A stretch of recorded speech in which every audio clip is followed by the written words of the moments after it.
ശബരിമല സ്വർണ്ണക്കൊള്ളയിൽ തന്ത്രി കണ്ഠരര് രാജീവരർക്ക് നേരിട്ട് പങ്കെന്ന് SIT കോടതിയിൽ 2 തവണ പാളികൾ കടത്തിയതിലും പ്രതികളുമായി തന്ത്രിക്ക് സാമ്പത്തിക ഇടപാടുണ്ടെന്നും കൊല്ലം വിജിലൻസ് കോടതിയെ SIT അറിയിച്ചിരിക്കുന്നു. VS അനു വിവരങ്ങളുമായി ചേരുന്നുണ്ട്.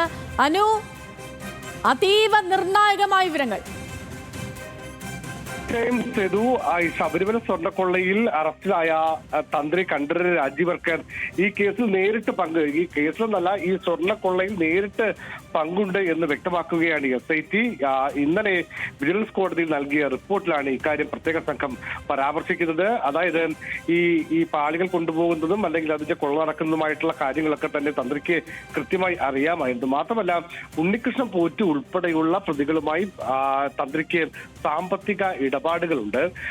ഇപ്പോൾ ഈ പങ്കജ് ഭണ്ഡാരിയുമായി സാമ്പത്തിക ഇടപാടും അദ്ദേഹത്തെ അറിയുകയും ചെയ്യാം. അങ്ങനെ ഈ തന്ത്രിക്ക് ഈ കൊള്ളയിൽ വലിയ പങ്കുണ്ട്, നേരിട്ട് പങ്കുണ്ട് എന്ന് വ്യക്തമാക്കുകയാണ് SIT. അതുകൊണ്ട് തന്നെ തന്ത്രിക്ക് മറ്റു ചില സാമ്പത്തിക ഇടപാടുകൾ കൂടി ഈ കർണാടക തമിഴ്നാട് കേന്ദ്രീകരിച്ചുകൊണ്ട് അപ്പോൾ അത്തരം കാര്യങ്ങൾ കൂടി പരിശോധിക്കണം എന്നുള്ള കാര്യവും ഈ SIT കഴിഞ്ഞ ദിവസം കോടതിയിൽ നൽകിയ, അതായത് ഉണ്ണികൃഷ്ണൻ ഈ പറയുന്ന തന്ത്രിയെ ഒരു ദിവസത്തേക്ക് കസ്റ്റഡിയിൽ വാങ്ങിയ ശേഷം തിരികെ ഏൽപ്പിക്കുമ്പോൾ നൽകിയ അപേക്ഷയിലാണ്, ഈ റിമാൻഡ് റിപ്പോർട്ടിലാണ് ഇത്തരം കാര്യങ്ങൾ SIT പറയുന്നത്.